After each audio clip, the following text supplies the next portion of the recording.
자, 오늘 이제 마태복음 1장 1절 붙들고 그리스도의 계보, 예수 그리스도의 계보라는 제목으로 말씀을 좀 나누도록 하겠습니다. 오늘부터 특별한 일이 없는 이상은 이 마태복음을 본문으로 해서 설교를 진행해 나가려고 하고 있습니다. 강해는 일반 주제를 이제 던지면서 하는 설교와는 좀 다른데 본문에 조금 더 이제 집중을 해서 그렇게 한 장 한 장, 때로는 좀 더 할 수도 있지만요. 한 장 한 장 가능하면 그렇게 설교를 해 나가도록 하겠습니다.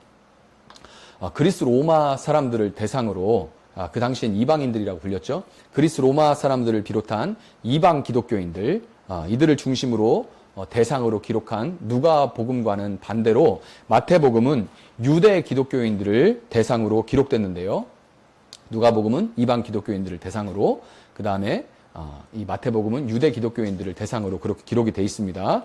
당시 이 유대 기독교인들을 위해서 이 말씀이 기록된 이유가 있어요. 왜냐하면 당시 유대 기독교인들은 교회에 유대인들이 기독교인이 된 사람들이 있고 당시에 많은 이방 기독교인들이 유입되고 있는 그런 시절이었습니다. 근데 이 유대 기독교인들은 밖으로는 동족들에게 배신자나 이단으로 그렇게 취급을 받고 있었어요.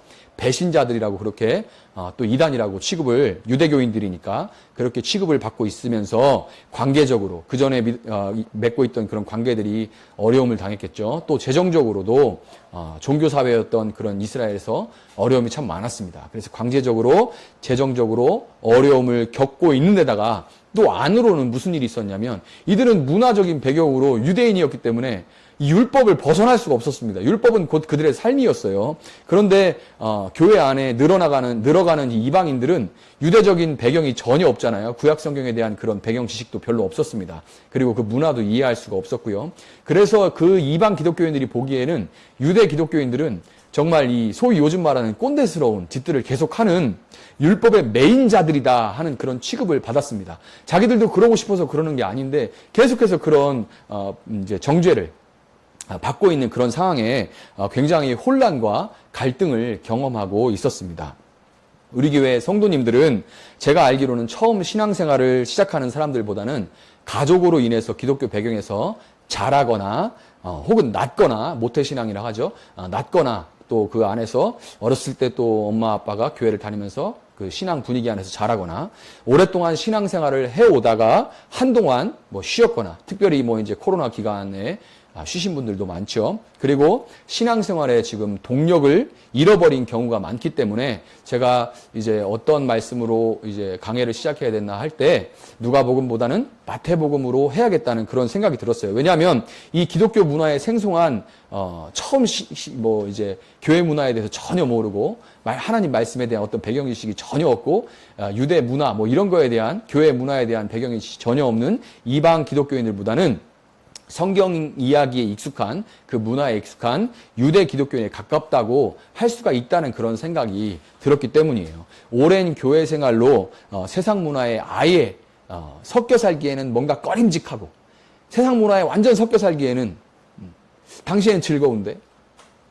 그런데 뭔가 꺼림직하고 그렇다고 교회에서 배운 대로만 살기에는 부담스럽기도 하고 또 어떻게 해야 할지도 모르겠는 그런 상태에 있다고 말할 수가 있겠죠. 지금 딱 유대 기독교인들 같은 그런 상태에 놓여 있다고 할 수가 있겠습니다.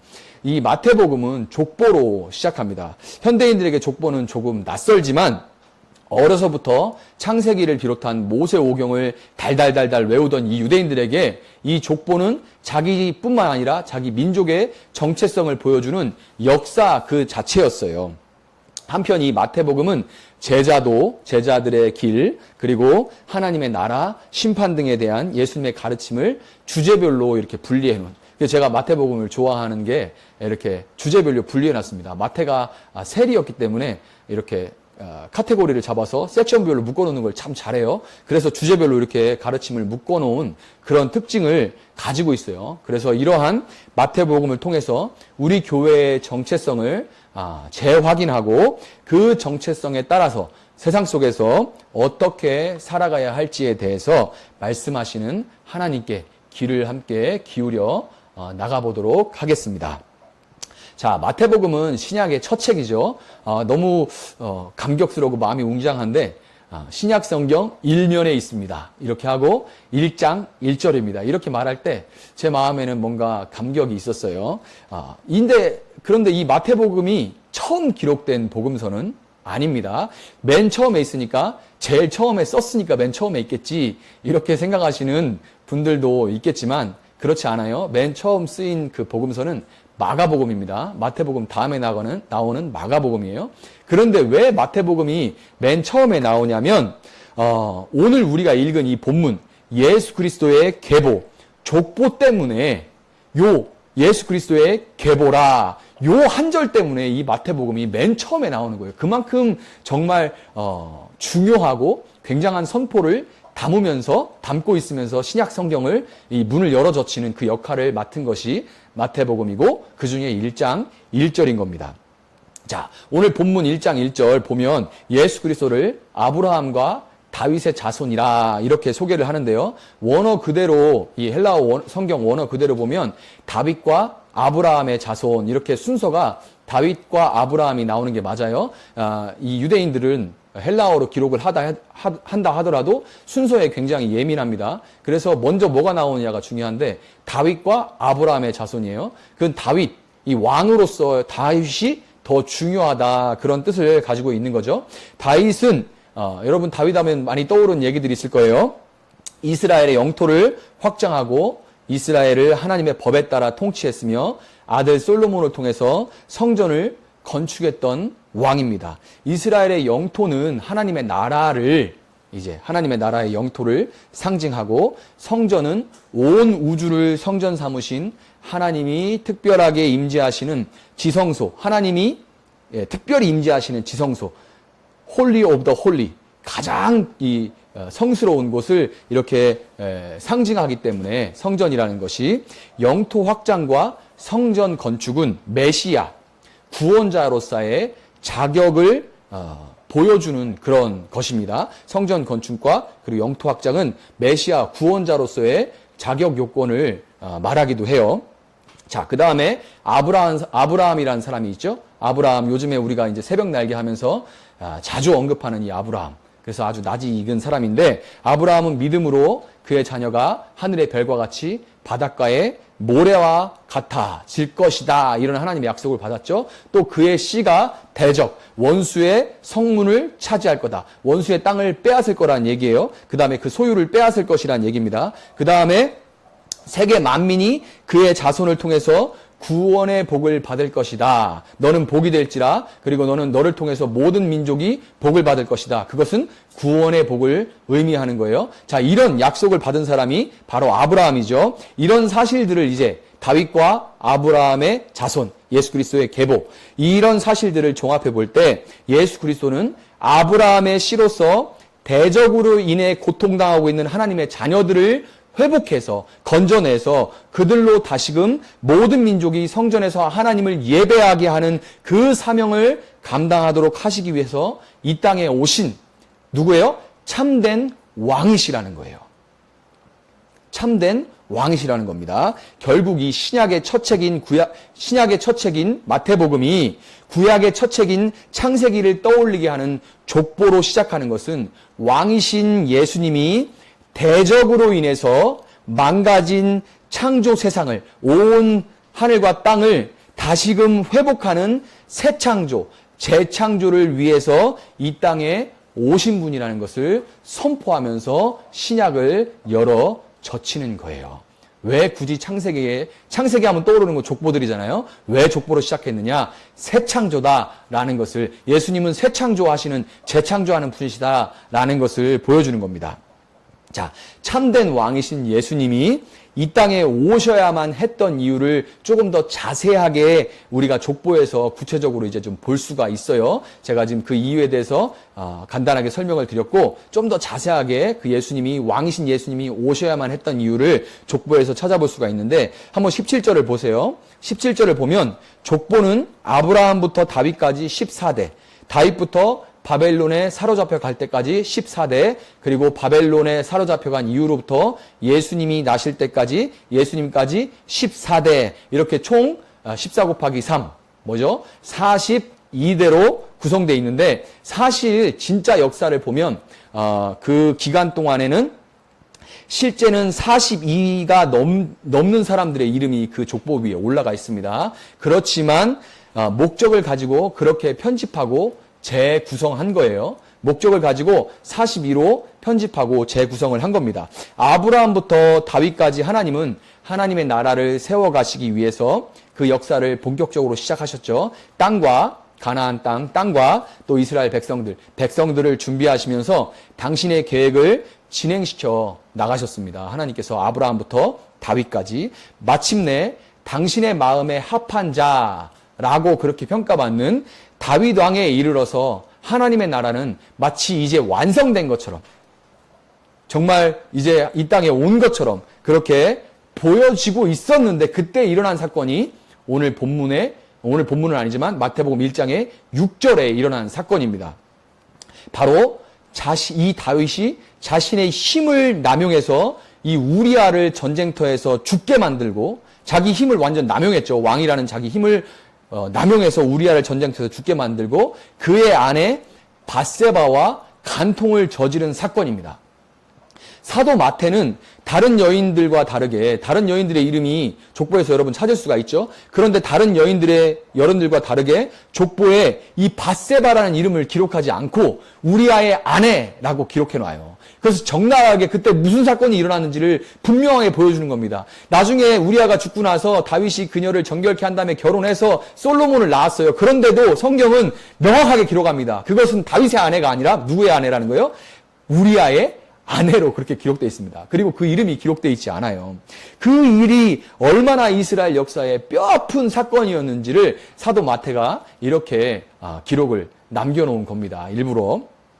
결국 이 첫 번째 14대, 14대는, 이 14대는 다윗이 하나님을 무시한 채 스스로 왕노릇을 한 결과로 피로 얼룩진 처절한 실패로 끝나고 말았습니다. 하나님의 나라가 완성된 것처럼 완성돼 가는 것처럼 보였는데 다윗으로 인해서 이 다윗이 스스로 왕된 것으로 인해서 피 흘림으로 끝나고 말았습니다. 그 다음 14대에는 이스라엘 열왕들의 이름들이 등장하죠. 막 다양한 이름들이 등장하잖아요. 그들 역시 하나님을 진정한 왕으로 인정하고 그분을 대신해서 하나님의 법에 따라 나라를 다스렸던 것이 아니라 하나님이 참된 왕이시고 우리는 하나님을 대신해서 이 땅을 하나님의 뜻에 따라서 법에 따라서 통치하는 것입니다. 라는 그런 마음을 가지고 다스렸던 것이 아니라 스스로 왕되어서 자기 눈에 보기 좋은 대로 자기 마음대로 나라를 통치했고 그 결과가 어때요? 바벨론의 포로가 되는 실패로 막을 내리게 되고 말아요. 9절에서 우리는 14대 중에 포함된 한 왕의 이름을 찾을 수가 있는데요. 아하스 왕 이렇게 나오죠. 왕의 이름이 아하스라는 왕을 찾을 수가 있는데 여러분 이 아하스 왕에게 주어진 하나님의 말씀이 마태복음 1장 21절에 나오는 그 소위 그 유명한 임마누엘의 약속입니다. 하나님이 우리와 함께 계신다. 임마누엘의 뜻이잖아요. 이 임마누엘의 약속이 먼저는 이 마태복음에 기록된 게 아니라 아하스 왕에게 주신 하나님의 말씀이에요. 선지자 이사야를 통해서 아하스 왕에게 주신 말씀입니다. PPT를 한번 볼게요. 열왕기하 16장 2절 3절은 아하스 왕을 이렇게 평가합니다. 아하스가 왕이 될 때에 나이가 20세라 예루살렘에서 16년간 다스렸으나 그의 조상 다윗과 같지 아니하여 그의 하나님 여호와께서 보시기에 정직히 행하지 아니하고 이스라엘의 여러 왕의 길로 행하며 또 여호와께서 이스라엘 자손 앞에서 쫓아내신 이방 사람의 가증한 일을 따라 자기 아들을 불가운데로 지나가게 하며 또 산당들과 작은 산 위와 모든 푸른 나무 아래에서 제사를 드리며 분향하였더라. 여러분 이게 아하스 왕에 대한 평가예요. 이런 왕이었습니다. 스스로 삶의 주인이 되어서 자기에게 유익이 될 만한 것은 다 이용했어요. 내가 왕이 돼서 나에게 유익한 것은 이익이 될 만한 것은 다 이용했습니다. 그런 아하스 왕이었지만 아람 왕 르신과 북이스라엘 베가 왕이 연합해서 침공한다는 소식이 들려왔을 때 그의 마음은 이사야서 7장 2절의 표현을 빌자면 숲이 바람에 흔들리는 것 같이 흔들렸다. 왕의 마음이 숲이 바람에 흔들리는 것처럼 그렇게 흔들렸다. 이렇게 표현됐어요. 그 아하스 왕의 마음이 그렇게 흔들린 거예요. 그가 의지하고 붙들었던 뭐든지 자기에게 유익이 되는 것은 다 이용했는데 그가 의지하고 붙들었던 것들은 어떤 것들도 정작 위기의 순간에서 그를 건져내 줄 수가 없었던 거예요. 하나님은 선지자 이사야를 통해서 이렇게 말씀하십니다. 그렇게 마음이 흔들리고 있던 아하스 왕에게 너는 잠잠하라. 르신과 아람과 르말리아의 아들이 심히 노할지라도 이들은 연기나는 두 부직갱이 그루터기에 불과하니 두려워하지 말며 낙심하지 말라. 이렇게 말씀하세요. 그리고 이 말씀에 대한 증거로 주신 것이 마태복음 1장 21절에 나오는 그 유명한 임마누엘의 약속이었던 겁니다. 자, 1장 21절 보면 뭐라고 나와요? 보라, 처녀가 잉태하여 아들을 낳으리니. 이렇게 나오죠. 근데 이 처녀라고 번역되어 있는 말은 또 여인으로 그냥 번역해도 됩니다. 여자가 잉태하여, 임신하여 아이를 낳으리니 이렇게 단순하게 번역해도 돼요. 임마누엘의 약속은 원래는 먼저는 이사야의 아들을 통해서 당시 이사야의 아내가 임신하고 있었는데 이 아이가 이제 출생했을 때 이 아들을 통해서 아하스 왕에게 주어진 약속이었던 거예요. 이 아이가 자라서 엄마 아빠 내 아빠라고 말하기 전에 르신과 베가 왕이 멸망할 것이다. 이 약속을 주신 거예요. 그 약속대로 그 아이 이름이 마할살렐 하스바스라는 이름을 가지고 있거든요. 이사야의 아들 이름이 마할살렐 하스바스 이런 이름을 가지고 있습니다. 아주 특이한 이름이죠. 이 아이가 엄마 아빠라는 이 말을 다 마치기도 전에 그 말을 떠듬떠듬 할 때쯤에 하나님께서 약속하신 대로 임마누엘의 약속을 주신 대로 그 약속이 그대로 이루어져서 이 두 왕이 쳐들어온 아수르 왕에 의해서 멸망당하고 맙니다. 자, 이런 놀라운 은혜, 이렇게 할 거다, 이것이 약속이다, 증거다, 그래서 그대로 이루어지는 놀라운 은혜를 지금 경험했잖아요. 그런데도 불구하고 이 아하스 왕은 하나님이 아니라 아수르에 의지합니다. 기가 막히죠. 하나님이 아니라 아수르에 의지하고 여호와의 성전에 이 아수르의 마르둑 신을 위한 제단까지 쌓게 해요. 이게 정말 말이 되는 일인가요? 아수르의 신을 위한 제단까지 그렇게 쌓게 해요. 끝내 그는 자기 눈에 보기에 하나님보다 더 강해 보이는 힘을 쫓아갔던 겁니다.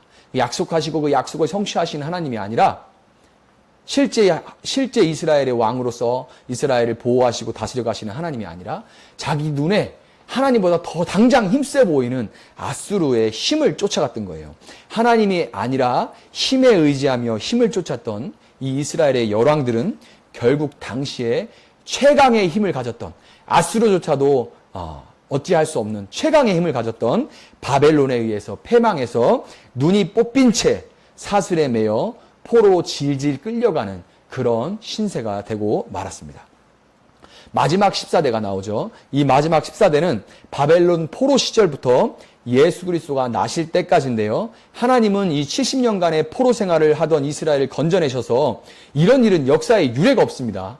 그 백성이 그대로 심지어 빼앗겼던 모든 집기와 재산까지도 그대로 받아서 본토로 돌아오는 일은 여러분 세계사에 관심 있는 분들 한번 보세요. 역사에 이런 일은 없어요. 그런데 하나님께서 그들을 건져내셔서 역사상 유례없이 그 본토 이스라엘 땅으로 돌아오게 해주셨죠.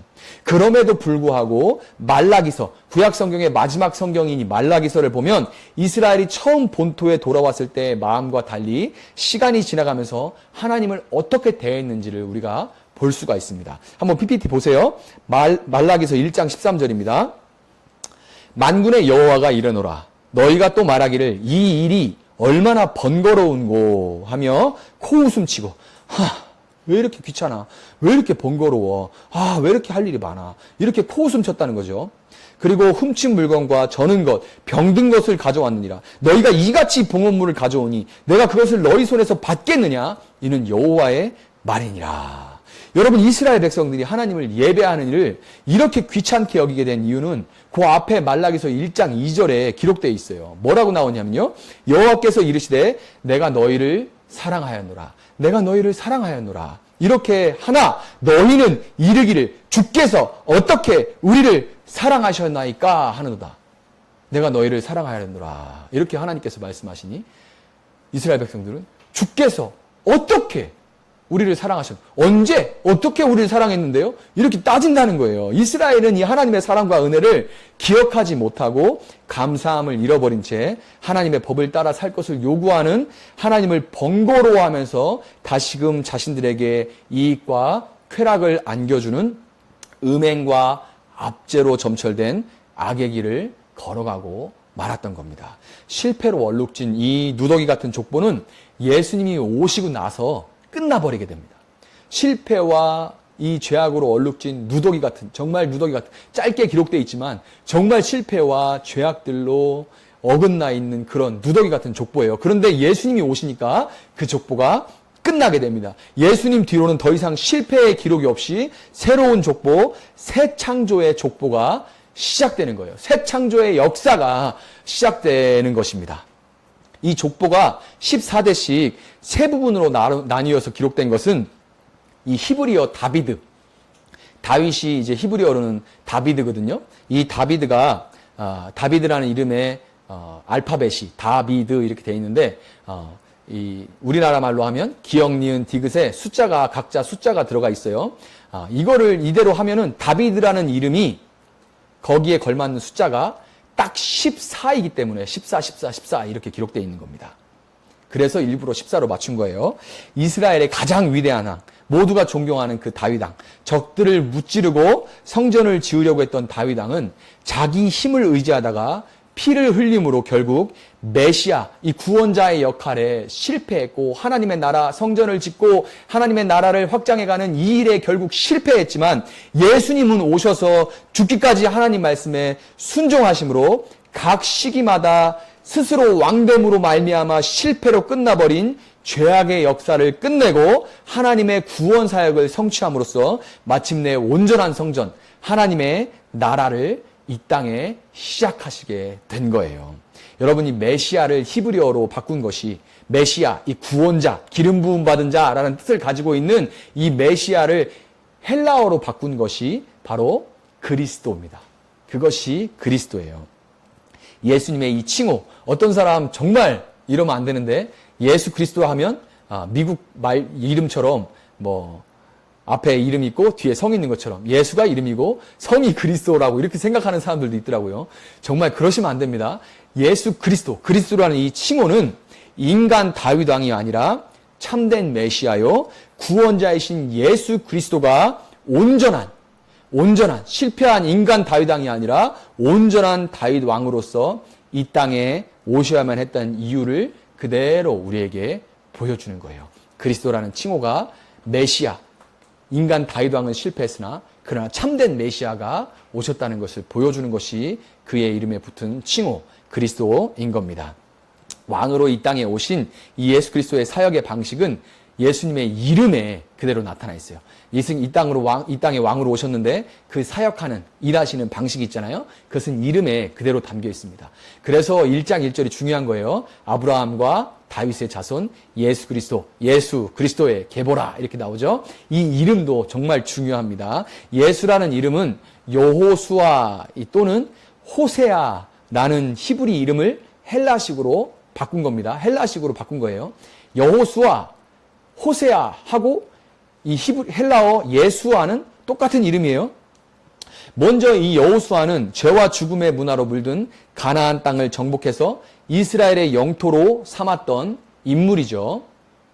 여호수아에 대해서는 조금 아실 수 있지만 호세아라는 사람은 호세아는 선지자로서 자신의 인생을 내려놓고 하나님의 뜻을 따라서 고멜이라는 창기를 아내로 맞아서 고멜이라는 몸 팔던 여인을 아내로 맞아서 음행을 멈추지 않아요. 결혼하고 난 다음에도 음행을 멈추지 않는 이 아내를 위해서 찾아가서 대신 빚을 갚아주고 용서하고 인내하는 지고지순한 사랑을 보여준 사람이 바로 이 호세아입니다.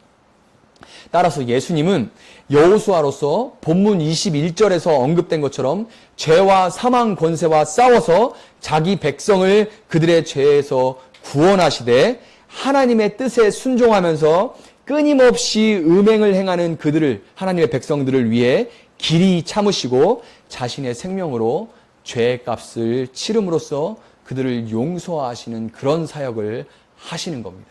그런 사역을 담당하시는 그런 왕이신 거예요. 여러분, 이스라엘은 사실 역사상 단 한 번도 하나님을 떠난 적이 없습니다. 여러분, 아이러니하다고 말도 안 된다고 생각할 수도 있지만 이스라엘은 실제로 역사상 한 번도 하나님을 떠난 적은 없습니다. 다만 하나님 섬기는 것을 번거로워했을 뿐이고, 그래서 자기 맘대로 섬겼을 뿐이고, 또 때로는 그냥 막 귀찮아하면서 섬겼고, 그렇지만 하나님을 떠난 적은 없어요. 그리고 필요에 따라서 하나님 외에 다른 신들도 그때그때 필요에 따라서 섬겼을 뿐이지 하나님을 완전히 떠난 적은 없습니다. 그런데 이 이스라엘의 모습에서 우리는 우리 자신의 모습을 발견하게 되는 거예요. 여러분, 우리는 아까 제가 마치 유대 기독교인들 같다고 얘기했죠. 우리는 교회와 이 교회 문화에 익숙해서 교회를 시원하게 떠나본 적이 없습니다. 여러분 한번 생각해 보세요. 교회를 시원하게 떠나본 적이 있습니까? 떠났다고 할지라도 교회 주변을 빙빙 맴도는 거예요. 이제 교회는 나랑 상관없어라고 사는데도 마음속 한켠에 계속 이 교회, 그리고 교회 사람들하고 엮이고 이 교회를 주변을 빙빙 맴도는 그런 삶을 살아갑니다. 그렇지만 그 마음에 출애굽했을 때나 바벨론에서 해방되었을 때 이스라엘이 기뻐하면서 하나님을 찬양하고 오직 그의 법에 따라 살겠다고 다짐했던 그 마음을 가지고 살아가고 있지는 않습니다. 교회에서 받은 상처들과 교회의 여러 가지 부끄러운 모습들을 점차 이제 교회 생활을 하면서 알아가게 되고, 또 내가 원하는 대로 응답해 주시지 않는 하나님께 실망하면서 우리 마음은 식어지고 점차 하나님을 예배하는 것, 마음으로 예물을 드리는 것을 번거로워하고 있습니다. 아, 이거 꼭 해야 돼. 아, 이렇게까지 해야 돼. 일요일 너무 피곤한데. 왜 이렇게 해야 돼? 이런 생각들이 우리 마음에, 헌금 뭐로 해? 이런 생각들이 늘 마음에 있는 거예요. 하나님 외에 세상에서 말하는 것들이 우리의 안정과 불안한 미래, 불안한 노후를 보장해 줄 것으로 믿고 그것들을 의지하고자 기웃거립니다. 마치 아하스 왕이 아수르의 왕에게 의지했던 것처럼. 그러나 여러분, 이 14대씩 3번 일목요연하게 정리된 하나님을 무시하고 스스로 왕된 이스라엘의 역사가 어떻게 끝났는지 우리는 지금까지 분명하게 살펴봤죠. 우리는 한때 다윗처럼 뜨겁게 신앙생활을 했었던 적도 있었고 하나님을 위해 살겠다고 고백했던 적도 있었지만 그것은 한때 뜨거웠던 청소년 때나 청년 시절의 과거의 추억일 뿐이지 지금 나는 신앙은 현재예요.